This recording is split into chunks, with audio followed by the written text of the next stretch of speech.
Brock. I'm shooting this from my porch today, and as you can see, there's snow in the background. It's actually the first day of snow of the year, and it's actually very beautiful. And the reason I bring this up, I'll loop back to that in a minute. But first I want to go back in time about 3 decades to the summer of 1993. So a friend of mine from high school, a good friend, we were playing chess at the local university library, and up came Phil, and come to find out, Phil's a strong chess player. So we enjoyed playing a bunch of games of chess with Phil, and played a number of other times throughout the summer. And somehow, I don't even remember exactly how, but we got on the topic of cellular automata, and we ended up having a discussion, I remember, one night on his porch on a beautiful summer evening, and we talked for hours about cellular automata, tying it into potentially economics and a number of different disciplines. And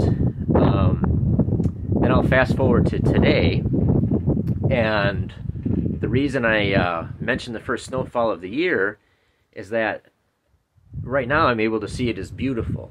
Now, had this been 2 years ago, I retired in the summer of 2020, so 2 years ago I would have been working. I had to work a number of weekends, so I may have been stressed out, checking the forecast, seeing how much snow we were going to get. Was I going to be able to get to work? Was the roads going to be plowed? Will I can get out of my house, etc. So, completely different perspective 2 years into the future. Now, how these two tie together is in the summer of '93, I had just graduated from high school, hadn't started college yet, so I was free to explore ideas, I had freedom of thought, and I could just run with things and think about them. And now I once again have that same freedom.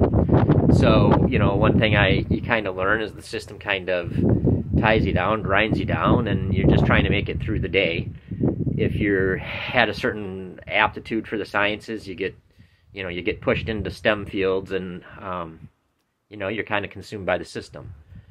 But I was able to get out of that and retire early, and now I have freedom to explore ideas. So that's what I see for this channel is a forum for free thought, where we explore ideas,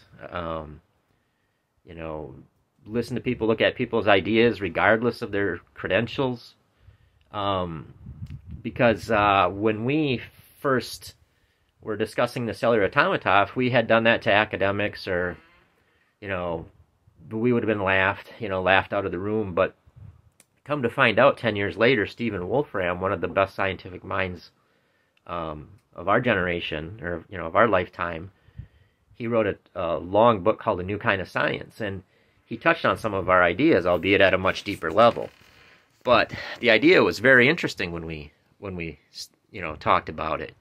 So, and the reason I want to do the show with Phil, not only is Phil very enjoyable and charismatic, but he has knowledge on a wide range of subjects.